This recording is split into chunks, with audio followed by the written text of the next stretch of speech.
Kris Jenner's facelift has already fallen. Hailey Bieber and Selena Gomez can't help but to talk about each other, and Kylie Jenner has some new friends. So let's get into it. I really thought that Hailey and Selena were going to go into 2025 just moving past this Justin Bieber love triangle drama. I mean, Selena is now a married woman, but Hailey was interviewed for the Wall Street Journal, and they reported that they asked her about fans potentially comparing Rhode to Selena's beauty brand Rare because they're now in Sephora.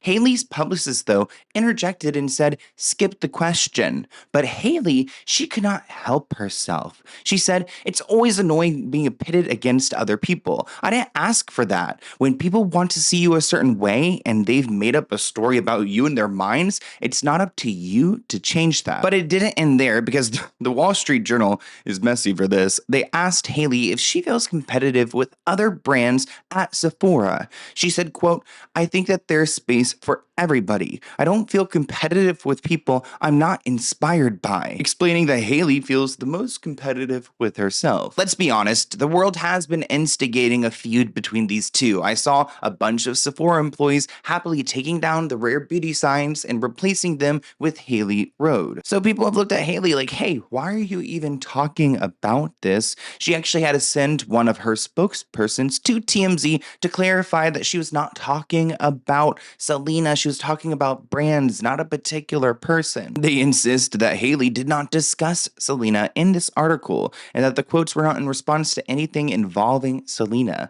So she's really trying to avoid any conflict, but it's a little bit too late. Selena Gomez did make a statement, but it only lasted for a few seconds. She quickly deleted it, but you know what? A few seconds is all we need because she's got millions of followers, so thousands of people saw it. She wrote, just leave the girl alone. She can say whatever she wants. Ooh. Sounds like Selena's detecting the shade. She writes, it doesn't affect my life whatsoever. It's just about relevance and intelligence. Be kind. All brands inspire me. Remember, like Hailey said that she's not inspired by all these brands. And then she ends it with, and hopefully we can all stop. Hopefully we can stop. But this has been like, half a decade worth of a feud. Doesn't seem like it's going to stop. This is only the second time that Selena has addressed Hailey in a social media post. Remember back in 2023, there was another conflict because both Hailey and Kylie were making fun of Selena. In particular, her eyebrows, because Selena shared that she accidentally laminated her brows a little bit too much. And, they do look a little spooky and she's aware of it. She said that she did it too much. But because Kylie and Hailey were so mean about it, they got a lot of bullying, and looks like Selena actually went to bat for Hailey, telling her fans to not bully her, not to give her death threats over this eyebrow situation. I just don't think that this is the lifetime for these two ladies to ever be friends. I don't think it'll ever work. I don't think it's supposed to work, and they really need to just avoid each other. But it's awkward when Sephora's housing them both. Kim Kardashian was on the red carpet with a bunch of celebrities promoting her new show coming out with Ryan Murphy. I don't even know if we got a solo picture of Kim because it looks like KRIS is in every one of her shots. This show is all about female empowerment and them working as divorce attorneys to go and, I guess, do what's right for them against these men who take advantage of them. Again, I don't know the storyline, but I'm assuming that's the idea. And she's supposedly producing this as well and acting in it. It looks like she's shooting for an Emmy. You're starring, executive producing, you're pursuing your law degree. I think there's just really no limitations in life. I never really felt like I had to be stuck in this box that I couldn't do what I wanted to do, or at least try. Just go for it. Just start. Just do it.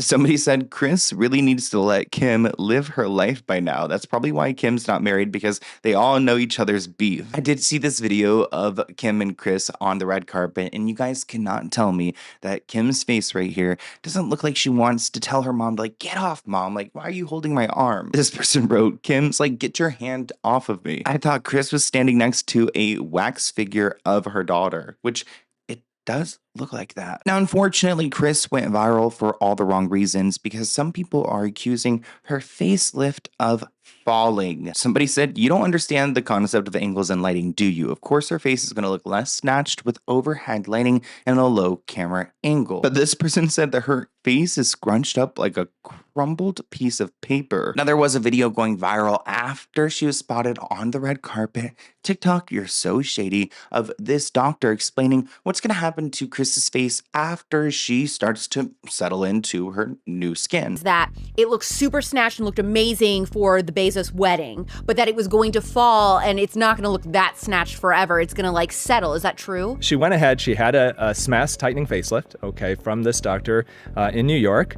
And I believe she's probably on a GLP-1 agonist medication. I think she's lost a bit of weight. Like I mentioned before, I think that she has had very small amounts of filler injected. But there's a fourth component here that people haven't mentioned that I did bring up.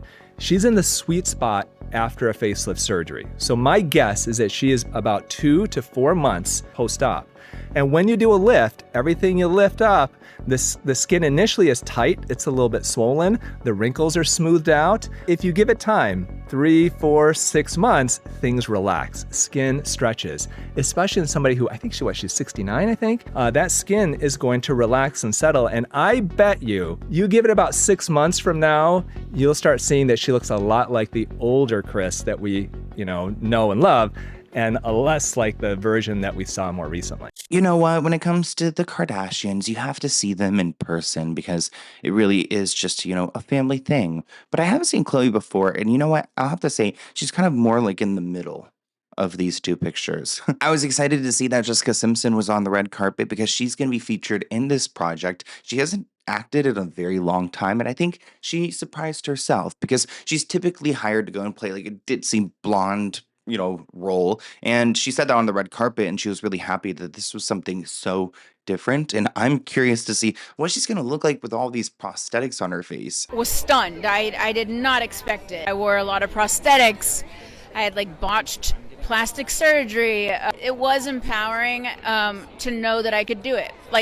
Walking in, I just had to act like I knew what I was doing until I actually was doing it. And I'm like, oh, maybe I do know what I'm doing. Jessica seems so much better than she was a few months ago when she was peeing on Good Morning America on stage at 8 a.m.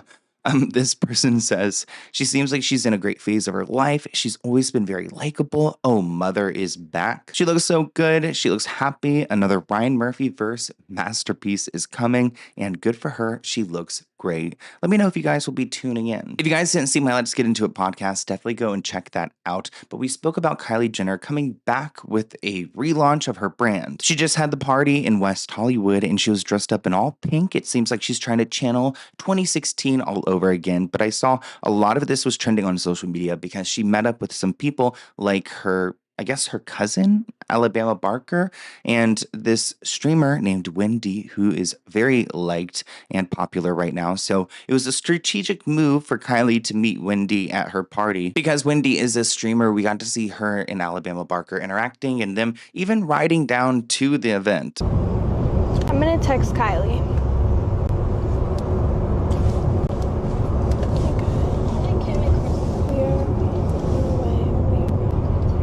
I will make sure Wendy meets Kylie Chen. I'm low-key so nervous. I think the nerves are hitting again. I think it is cool that they invited Wendy because I don't think she comes from a rich family or a lot of money. I believe she's a single mother and she's very liked by a lot of people. So kind of, smart for Kylie, but also cool to see her embrace someone so, normal, but also just so much. She was very kind, very likable. I'm really starting to like Alabama. What is going on? Now, Alabama, though, all I'll say is I just don't want you to bring so many people to Courtney's house. I just think you need to respect her boundaries. The last thing I wanted to talk to you guys about was the possibility of Blac Chyna and Rob getting back together. Rob is coming back to the show, which will be out very soon. But recently, Blac Chyna tagged him in an Instagram post where he's not featured, but she writes, "This love is forever." tagging Rob. So what could that be about? This is a roundup of what's been going on this weekend. Let me know what you guys think of this video in the comments below. I hope you enjoyed, and I'll see you in a new one soon. Bye, guys.